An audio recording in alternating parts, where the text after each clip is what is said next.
Nuevamente le pregunto, si Jesús viniera a este lugar hoy y estuviera planeando realizar un banquete con la gente más importante de este pueblo, ¿a quiénes creen ustedes que invitaría? ¿Quiénes estarían sentados a la mesa?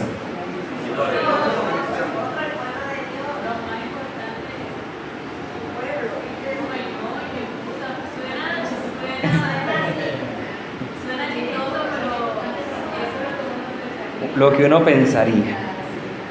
Bueno, en el día de hoy quiero compartir un tema que he llamado un tiquete VIP. ¿Usted ha escuchado esa palabra VIP? ¿Qué significa VIP? VIP es una sigla en inglés que significa Very Important People, gente muy importante, ¿cierto? Gente muy importante. Quizá esta palabra la escuchamos muy a menudo, sobre todo cuando se realizan grandes eventos como conciertos o conferencias en los que se clasifica la boletería. Entonces escuchamos que por un lado venden la boletería general y por el otro se vende la VIP. La general es para la gente del común, la que tiene menos dinero para comprar un tiquete costoso, y son los que se sientan en la parte de atrás. Pero los que compran la boleta VIP son las personas que pagan más y pueden sentarse adelante. Se sientan cerquita del cantante, se sientan cerquita de ese personaje famoso que está en tarima. Esta clasificación ha trascendido en los últimos tiempos y hoy incluso se habla de una boleta VIP platino, se habla de una boleta silla de oro, y quienes adquieren estos asientos tienen la oportunidad de estar cerca del artista que se está presentando. Son lugares de privilegio. Esta fue incluso una práctica que empezó para eventos seculares, pero hoy día incluso he escuchado que hay conciertos cristianos y se habla de boletas o de tiquetes generales y de tiquetes VIP. Sin embargo, vamos a aprender hoy a la luz del Evangelio que las personas a quienes Jesús les entregaría un boleto VIP son aquellas que reconocen su debilidad y su pecado y su necesidad de arrepentimiento. No son aquellos que son perfectos, no son aquellos que se creen perfectos, son aquellos que reconocen su debilidad, su necesidad de arrepentirse. Aquellos que saben que no son perfectos, sino que necesitan ser perfeccionados. Amén. Entonces dígale al que está a su lado, ¿quieres un tiquete VIP? Pregúntele, ¿quieres un tiquete VIP? Recuerda que no eres perfecto entonces. Yo los voy a invitar a que vayamos al Evangelio según Mateo, capítulo 9, del versículo 9 al 13. Evangelio según Mateo, capítulo 9, versículo 9 al 13.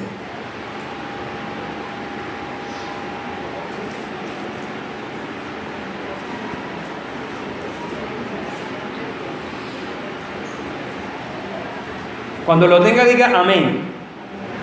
Amén. Voy a leer para ustedes en la versión Nueva Traducción Viviente. Listo, usted me sigue allá con su versión. Voy a leer en la Nueva Traducción Viviente. Dice así: mientras caminaba, Jesús vio a un hombre llamado Mateo sentado en su camina de cobrador de impuestos. Sígueme y sé mi discípulo, le dijo Jesús.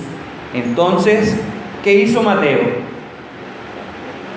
Se levantó y lo siguió. Más tarde, Mateo invitó a Jesús y a sus discípulos a una cena en su casa, junto con muchos cobradores de impuestos y otros pecadores de mala fama. ¿Cómo eran los pecadores? De mala fama. Cuando los fariseos vieron esto, preguntaron a los discípulos: ¿por qué su maestro come con publicanos y pecadores? ¿Por qué su maestro come con semejante escoria? Cuando Jesús los oyó, les dijo: la gente sana no necesita médico, los enfermos sí. Y luego añadió: vayan y aprendan el significado de la siguiente escritura: quiero que tengan compasión y no que ofrezcan sacrificios, pues no he venido a llamar a los que se creen justos, sino a los que saben que son pecadores. Que el Señor nos bendiga a través de su palabra. Señor, en esta mañana estamos frente a tu palabra una vez más, pidiendo delante de tu presencia, Señor, también que hoy hables a nuestro corazón. Que tu Espíritu Santo toque las fibras más profundas de nuestro ser, de nuestra alma, y que tú, Señor, hables con claridad a nuestro oído, a nuestra mente y a nuestro corazón. Pero sobre todo, Señor, que al escuchar tu palabra tengamos, Señor, el vivo deseo de ponerla por obra, de ponerla en práctica, Señor, de hacer la vida en nuestra vida. Te lo rogamos dándote las gracias en el nombre de Jesús. Amén y amén. Bien, entonces encontramos aquí un texto, del versículo 9 al 13, estamos encontrando el relato de la conversión de un hombre, ¿cierto?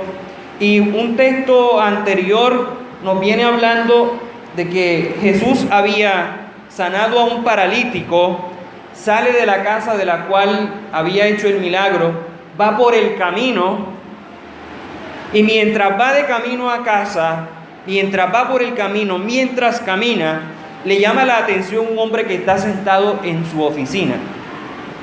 Está sentado en su oficina. Este hombre era un cobrador de impuestos que se llamaba ¿cómo? Mateo. Cuando Jesús ve a Mateo, dice la palabra que lo llama y lo invita a seguirlo. La respuesta de Mateo es sorprendente.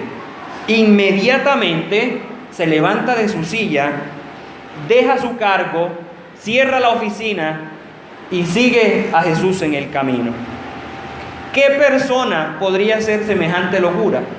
Que pasara alguien por la calle y le dijera: hey, sígueme, y usted estuviera trabajando. ¿Qué persona lo haría de cerrar la oficina para seguir a un hombre por el camino? ¿Qué tipo de persona sería esa? Pero también, ¿qué tipo de persona puede ser Jesús? ¿Qué pudo haber visto Jesús en Mateo para pedirle que lo siguiera? ¿Qué vio Jesús en Mateo, pero también qué vio Mateo en Jesús, que decidió seguirle sin alguna reserva? Y para nosotros que estamos leyendo este texto en estos tiempos, de pronto no nos causa el asombro que podría causarle a los que estaban viendo de manera directa la escena, y también a los que leyeron por primera vez este evangelio. Porque al analizar quién era Mateo, sí nos podremos sorprender. Mateo era, nos dice la Biblia, es claro en poner el mensaje, cuál era la profesión o la ocupación de Mateo. ¿Cuál era? Era un cobrador de impuestos. Era un cobrador de impuestos. Pero en el tiempo de Jesús, los cobradores de impuestos eran gente de dudosa reputación. Un cobrador de impuestos públicos, y probablemente trabajaba para Herodes, era como una especie de agente de aduana. La intención del texto es probablemente mostrarnos que Mateo, siendo judío, trabajaba para el enemigo. Y al trabajar para el enemigo era considerado traidor por la gente de su nación. Además de eso, los cobradores de impuestos tenían la posibilidad de cobrar un poco más de lo que el imperio les exigía, lo cual los hacía ladrones. Esta gente le robaba al pueblo también. Además de ser traidor, era ladrón. Mateo entonces era un hombre rechazado por la gente. Incluso podría haber sido rechazado por su propia familia. Nadie lo quería. Hombres como Mateo no eran aceptados en la sinagoga. ¿Y qué era la sinagoga? El lugar de reunión, ¿cierto? digamos, el templo, ¿cierto?, de ellos, donde la gente se reunía para escuchar la palabra. Entonces un hombre como Mateo no era digno de entrar en la iglesia, en el templo. Así que puedo imaginar cómo en medio de tanto rechazo, y ahora usted se viene haciendo la idea de por qué es que Mateo reacciona de esa manera frente a la invitación de Jesús, ¿cierto? Significa para Mateo que alguien lo tuviera en cuenta en medio de tanto rechazo. Significa para Mateo que alguien le abriera las puertas cuando muchos se las habían cerrado. Ese llamado que Jesús le hizo a Mateo fue un llamado a la esperanza. Mateo no solo estaba sentado en un banco de cobrador de impuestos, estaba sentado en una silla, en una oficina que lo había llenado de marcas, que lo había llenado de estigmas, que lo había llenado de una etiqueta que decía rechazado, ladrón, enemigo, traidor. Ahora aparece un hombre que lo llama y le dice: ven, camina conmigo. De entrada, el texto nos está haciendo varias propuestas. La primera propuesta que yo encuentro para la iglesia de hoy es que aprendemos de Jesús que la misión se hace mientras caminamos. ¿Cuándo se hace la misión? Mientras caminamos, en la cotidianidad. Cuando Jesús nos dio la gran comisión, nos dijo, ¿qué nos dijo?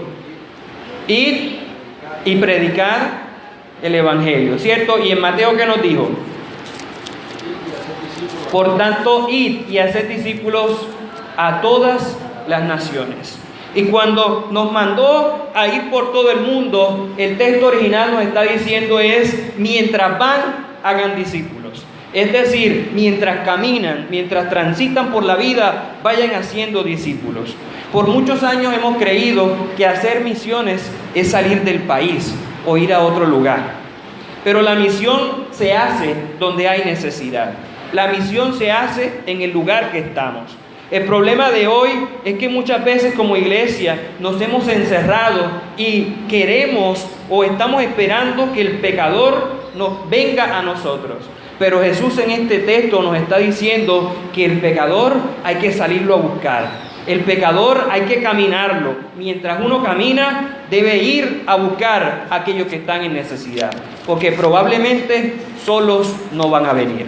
Entonces es un desafío para la iglesia, salir al camino, y mientras vamos caminando, mientras trabajamos, mientras estudiamos, mientras estamos haciendo los oficios en casa, mientras vamos al médico, podemos llamar a la gente y decir: ven y sigue a Jesús.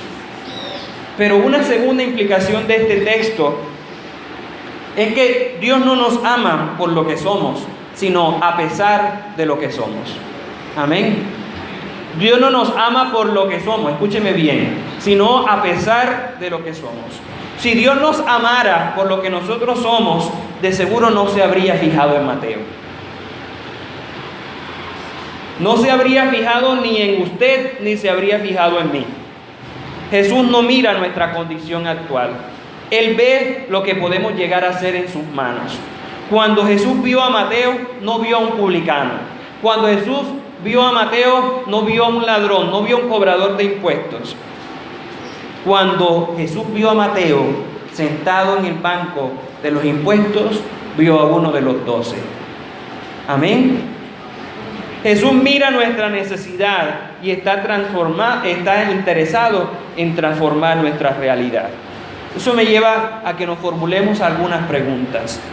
¿Cómo vemos a los que están a nuestro alrededor?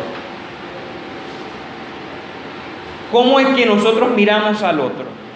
¿Será que los miramos por los estigmas que tienen? ¿Por aquellas marcas que nosotros y la sociedad le hemos puesto? ¿O será que al igual que Jesús podemos ver en el otro el potencial de servicio y de siervo que ellos tienen? Y tenemos entonces el deseo de llamarle y de convocarle a ser parte de los que están en el camino con Jesús. Un desafío para nosotros entonces sería ver a los que están a nuestro alrededor con los ojos de Jesús, porque eso nos sensibiliza para hacer la misión. Para seguir a Jesús hay que empezar a ver y a mirar al otro como Él lo mira. Amén. En segundo lugar, digamos que Mateo pasa de estar sentado en el banco del pecado para sentarse en la mesa de la gracia. Amén. Ahora Mateo está sentado en la mesa de la gracia. Siguiendo con el relato bíblico, nos encontramos con los versículos 10 y 11. La escena cambia de ubicación. Pasa del camino a la casa. El Evangelio de Lucas, que también relata esta narración, versículos 5 y 29, capítulo 5, 29, nos dice que Mateo organiza un gran banquete. Mateo estaba tan emocionado por lo que había acontecido en su vida que organiza una cena, organiza un banquete y decide invitar a sus amigos. ¿Quiénes eran los amigos de Mateo? Pues sus ex colegas, otros cobradores de impuestos, otros publicanos, unos pecadores de mala fama. Y los invita ¿para qué? Para que se sienten en la mesa y para que conozcan ¿a quién? A Jesús. Para que conozcan a Jesús. Para que coman con Jesús. ¿Quiénes eran esa gente que tenían tiquetes VIP? ¿Quiénes eran? ¿Lo mejor del pueblo o lo peor del pueblo? Lo peor. Esta versión en la que yo leí dice pecadores de mala fama. Y si uno se pone a pensar en quiénes son pecadores de mala fama, ¿en qué tipo de personas pensaría usted? A ver, publicanos, ladrones, asesinos, prostitutas, homosexuales, guerrilleros, mentirosos, chismosos, adúlteros, borrachines, fornicarios, política. Todos en la mesa de la gracia. Todos en la mesa sentados con Jesús. Así como lo oye, y por muy escandaloso que pueda parecer, así fue. Jesús estaba sentado con los menospreciados, con los que nadie quería, por aquellos por los que nadie daba un peso. Amén. Esto causó conmoción entre los religiosos de la época, los hermanitos fariseos. Esta gente, cuando vio que Jesús estaba sentado en la mesa con este tipo de gente, ¿qué fue lo que dijo? ¿Cómo es posible que Jesús se siente a la mesa con esta escoria, con esta gente tan mala? ¿Cómo es posible que el maestro esté sentado allí con esos pecadores? Hombre, si Jesús es verdad que es el maestro y está tan lleno de Dios, ¿no va a saber que esa gente es mala? ¿Cómo que está sentado con ellos? Algunos dirían, Jesús se va a contaminar, porque esa es una expresión muy evangélica, ¿verdad? Se contaminó, porque está con esa gente, se va a contaminar. Mira, está comiendo y está hablando con esa gente. La propuesta de Jesús es totalmente diferente. Jesús no rechaza al pecador, sino que lo acoge en su mesa para relacionarse con él y para salvarlo. Y eso hay que tenerlo en cuenta. ¿Para qué? Para salvarlo. Amén. Para rescatarlo. Mateo pasó de estar sentado en un banco de estigmas y de marcas y de etiquetas a estar sentado junto con sus ex colegas en una mesa llena de la gracia del Señor. Pasó de estar del lugar de rechazo a estar sentado en el lugar donde puede ser aceptado. Amén. Y eso debe ser la iglesia, la comunidad, el cuerpo de Cristo. Un lugar donde el pecador es aceptado, no un lugar donde el pecador sea señalado y sea rechazado. Amén. Jesús acepta al pecador tal y como es, eso es cierto, pero se resiste a dejarlo tal y como está. Amén. Jesús te recibe con tu pecado. Claro que te recibe tal y como eres, pero se resiste a dejarte tal y como estás, porque sencillamente el que tiene un encuentro con Jesús debe ser transformado. Amén. Jesús quiere transformar al pecador. Y aquí, querida iglesia, encontramos otro desafío para nosotros. Muchas personas, cuando se convierten al Señor, se olvidan de sus amistades, ya no los visitan, ya no comparten tiempo con ellos. Mateo nos enseña que quienes tienen un verdadero encuentro con Jesús tienen un deseo, tienen un anhelo profundo de que sus amigos también conozcan al Señor. Entonces, ¿qué hacemos nosotros a veces? Me convertí, ya no puedo andar, ya no puedo ir donde fulano. Nos hacemos entonces enemigos de nuestros anteriores amigos, porque nos vamos a contaminar.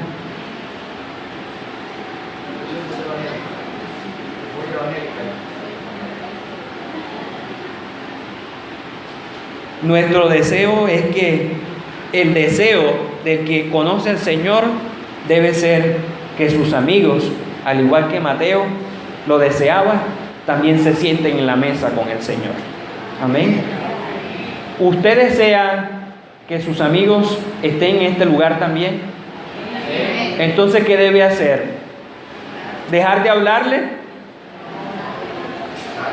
Invitarlo, ¿verdad? Mateo los invitó a la mesa. Invite a sus amigos a la mesa. Deles el tiquete VIP. No los rechace, no los estigmatice, no los señale. Jesús también nos enseña que el evangelio es relación.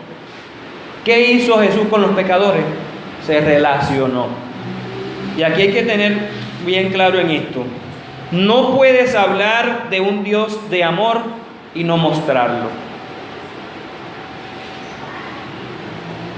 No puedes hablar de un Dios y no mostrarlo. Es decir,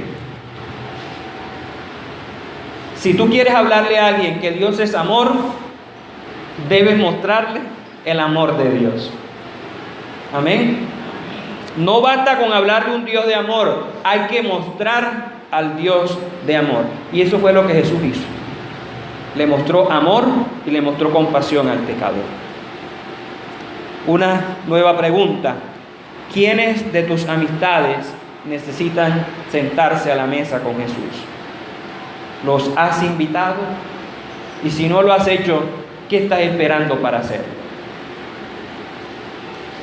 Y recuerda que el llamarlos a la mesa, el sentarte con ellos, no es para hacer lo que ellos están haciendo, sino para que ellos vengan a donde yo estoy. Como dijo el profeta, que se conviertan ellos a ti y no tú a ellos. Amén. Entonces, el propósito de Jesús al relacionarse con el pecador es que se arrepintieran, que se convirtieran, que fueran transformados. Porque si usted se va a sentar con su amigo pecador para pecar con él, ahí sí está grave la cosa. ¿Cierto? El propósito de relacionarnos, de hacer relación, es la misericordia. Yo quiero que usted sea transformado de la misma manera como yo fui transformado. Amén. Tercero, de un hombre sentado en el banco del pecado a un hombre sentado en la mesa de la gracia, también encontramos una comunidad exhortada y convocada a la misericordia. ¿A qué convoca Jesús a la comunidad? A la misericordia. Versículo 12 al 13. ¿Cómo responde Jesús a los señalamientos que hacen los fariseos? Ellos están ahora mismo como enojados como consternados, como rasgándose las vestiduras. ¿Qué fue lo que pasó aquí? Y ellos que se daban golpes de pecho de conocer la palabra de pe a pa, de conocer las escrituras, Jesús usa la misma escritura y le dice: miren, vayan y aprendan lo que significa misericordia quiero y no sacrificio. Jesús le citó al profeta Oseas, el capítulo 6, versículo 6. Allí dice la profecía: misericordia quiero y no sacrificio. Vayan, ustedes que se saben la palabra, vayan y aprendan qué es lo que significa esa palabra. Ustedes que dicen que cumplen al pie de la letra las escrituras, vayan y aprendan lo que significa misericordia quiero. Jesús le está diciendo a la gente: no sirve que se sepan las escrituras si no las van a poner en práctica. No sirve de nada que se sepan la Biblia si no la van a poner por obra. Cuando aprendan eso, que es la misericordia, entonces hablamos.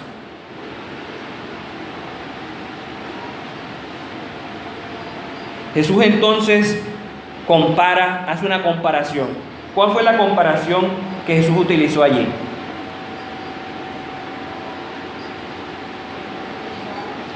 ¿Cuál fue?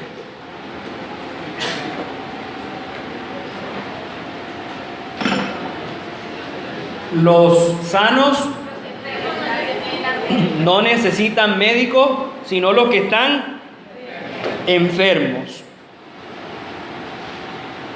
Comparó a los sanos con los justos y a los enfermos con los pecadores.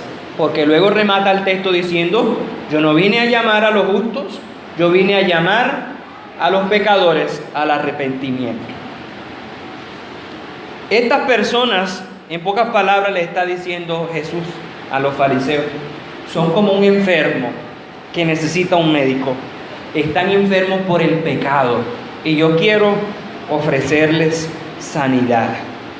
No habría mérito alguno en que un médico gaste su tiempo tratando con gente sana y que deje morir a los enfermos. ¿Cierto que no? ¿Cierto que no? En pocas palabras, Jesús les dijo: mi lugar está donde haya necesidad. Jesús no anda en busca de gente buena, justa y perfecta.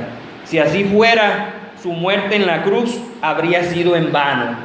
Una persona sana no necesita medicamentos. Si una persona no está perdida, no necesita un salvador. Si una persona se cree perfecta, entonces no necesita ser perfeccionados. Los fariseos creían ser más justos que todo el mundo, creían ser más justos que todos los demás, se creían muy perfectos, se creían sin pecado, creían que cumplían la ley de Dios al pie de la letra y por eso miraban a los demás por encima del hombro. La religiosidad y el legalismo nos han enseñado que tenemos que ser 100% perfectos para poder ser aceptados por Jesús. ¿Sí o no? Usted tiene que ser 100% perfecto para que Jesús pueda aceptarlo, si no, aquí no tiene lugar. Pero Jesús nos enseña que es el que se reconoce frágil, el que se reconoce vulnerable, el que se reconoce necesitado. Ese es el que tiene lugar en su mesa. Pues la palabra también dice que no hay justo ni aún uno. Si quiero sentarme a la mesa con Jesús, entonces lo que debo hacer es reconocer que soy pecador, que el pecado ha enfermado mi alma y que necesito de Él para ser salvo, pues Él vino a llamar a los pecadores al arrepentimiento. Amén. Hermanos, usted y yo no somos perfectos, pero la palabra dice que el que comenzó la buena obra la perfeccionará. Nosotros somos pecadores también, pero estamos conscientes de nuestro pecado y estamos en busca de ser perfeccionados por el Señor. Amén. Mucha gente que dice: yo no voy a la iglesia porque está llena de pecadores. Es cierto. La Biblia dice: todos pecamos pero hay uno que ha querido rescatarnos del pecado, y estamos aquí por eso, porque reconocemos que somos pecadores y que lo necesitamos. Amén. Si quiero sentarme entonces a la mesa con Jesús, ¿qué debo hacer? Reconocerme pecador. ¿Te quieres sentar a la mesa de Jesús? ¿Quieres venir y comer de su pan? Entonces reconoce que eres pecador, que estás perdido sin Él, y pídele que te perdone.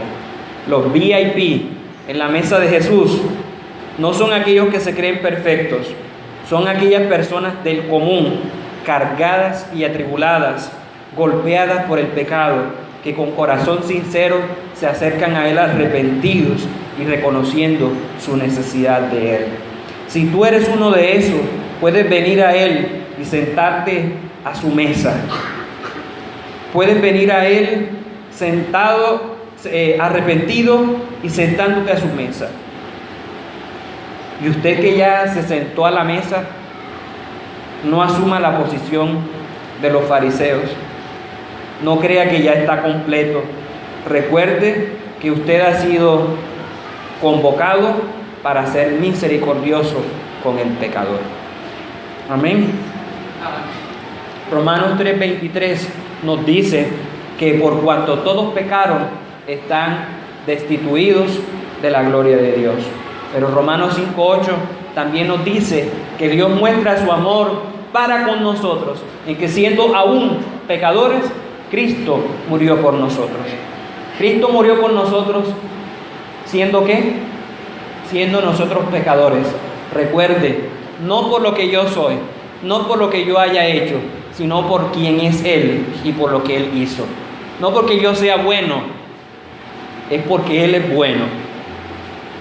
No porque yo lo haya amado primero, sino porque Él me amó primero. Yo era pecador cuando Él me amó. Amén. Entonces este texto de hoy nos deja unos grandes desafíos. En primer lugar, nos invita a mirar al Maestro Jesús como modelo para la misión evangelizadora de la iglesia. Si la iglesia quiere evangelizar, ¿a dónde debe ir? Al camino. Amén. Debe ir al camino. Mientras camina, debe salir a llamar al pecador, aquel que está necesitado, aquel que ha sido rechazado, aquel que necesita cambiar de posición, aquel que necesita pasar de la silla del pecado a la mesa de la gracia. Asimismo, nos desafía a un evangelio relacional, a un evangelio basado en la misericordia. Es sentándome con el pecador, es sentándome con el necesitado, como puedo conocerlo. Se trata más de mostrar a un Dios de amor que de hablar de un Dios de amor. Y en segundo lugar, el texto también se convierte en un desafío no solo para la iglesia, sino para aquel que no se ha acercado a Cristo. El Señor hoy te está llamando a ti, que no te has acercado a Cristo, a que lo sigas de la misma manera en que llamó a Mateo, y a que estés dispuesto, así como lo hizo Mateo, a dejarlo todo y seguirlo. Decídete por aquel que te acepta en sus brazos, por aquel que está interesado en transformar tu realidad, por aquel que te ama a pesar de lo que eres y de lo que has hecho, por aquel que quiere darle valor a tu vida, porque Él la compró con un precio muy alto y fue el precio de su sangre. Si usted quiere ser un VIP y sentarse a su mesa, entonces reconozca que lo necesita. Amén. Que el Señor nos bendiga a través de su palabra. Los invito a que nos pongamos de pie y a que oremos al Señor y le digamos al Señor: Señor, yo te necesito.